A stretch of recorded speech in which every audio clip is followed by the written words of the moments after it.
Rotiana, Sri Junia.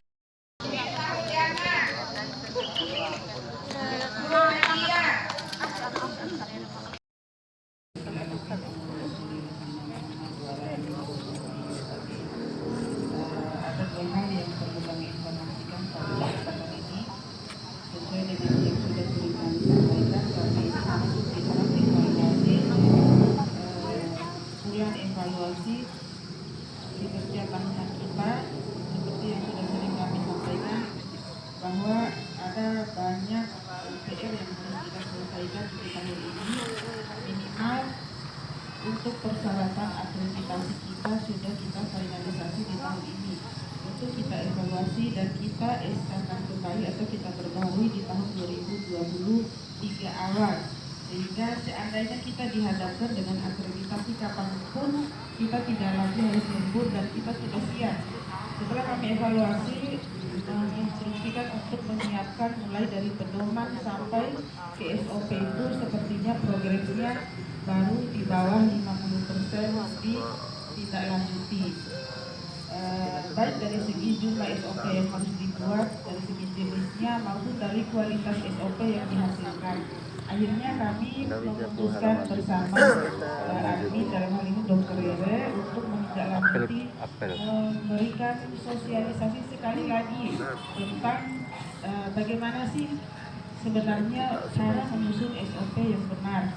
Sehingga SOP yang kita buat itu tidak hanya sekedar kita mendownload dari Google, karena meskipun kita selama ini asal ada, tapi sesungguhnya kita belum memahami sepenuhnya bagaimana sih proses SOP itu dibuat. Jadi perlunya ada pedoman karena itu menjadi dasar kita membuat SOP, karena ada referensi dan kebijakan yang kita ambil sesuai dengan juknis atau aturan yang dikeluarkan, regulasi yang dikeluarkan oleh pemerintah pusat. Kemudian dari pedoman itu kita tuangkan menjadi kerangka acuan sesuai dengan program yang kita laksanakan, kemudian diturunkan menjadi SOP. Untuk itu, karena sekarang sepertinya kesulitan kalau semua harus terlibat dalam penyusunan SOP, sehingga kami memutuskan sesuai dengan di grup WA untuk yang sudah ditunjuk untuk disosialisasikan dan nanti ditindaklanjuti untuk menjadi tugas yang bersangkutan menyusun SOP bagi bagiannya masing-masing.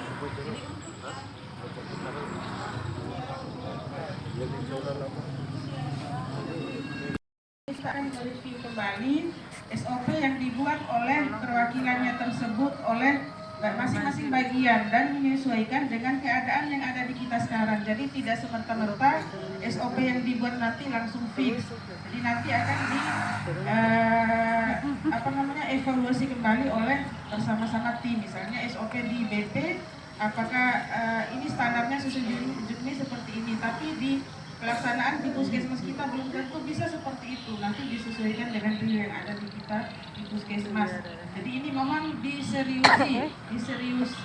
seriuslah dalam menindaklanjuti ini sehingga output yang kita hasilkan target di tahun 2022 akhir ini di bulan Desember ini SOP sudah fix semua untuk semua bagian.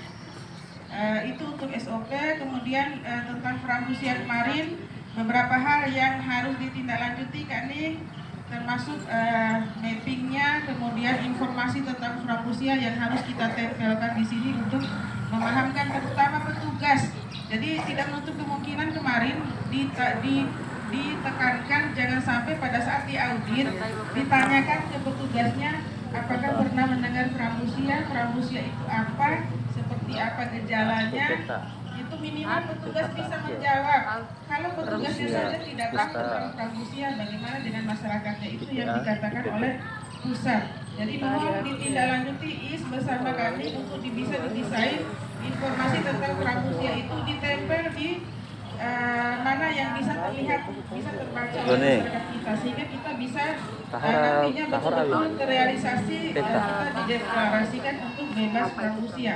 Pramusia ke Pak Kopen Toibe, Pak Goreng Toibe, Pak Bolong dihinggapi lalat yang sedemikian rupa. Dan alhamdulillah kalau kita perhatikan sih sekarang jangan lagi pola edan Ramadan itu pernah edan, tapi ini mungkin perlu disosialisasikan kepada masyarakat kita seandainya ada yang seperti itu untuk segera dilaporkan untuk dilakukan verifikasi rumor.